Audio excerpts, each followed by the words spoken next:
Ramdam sa iba't ibang panig ng bansa ang epekto ng habagat at ng Bagyong Francisco.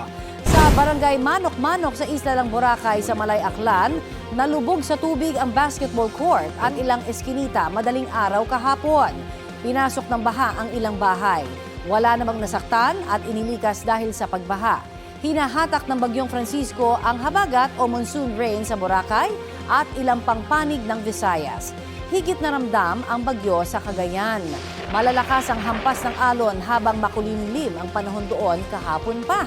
Pinagbabawalan na ng Philippine Coast Guard ang lahat ng uri ng sasakyang pandagat ang pumalaot o maglayag dahil sa napakasungit na kondisyon sa mga dagat na nasasakupan ng probinsya.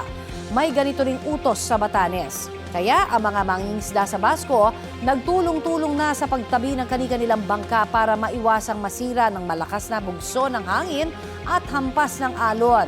Madaling araw kahapon pumalaot pa ang ilang mangingisda sa Lawag, Ilocos Norte dahil maayos pa raw ang panahon. Laking pasasalamat nila na may mga nahuli pa silang isda. Dali-dali ring umuwi ang mga mangingisda bandang tanghali dahil sa unti-unting pagsama ng panahon doon.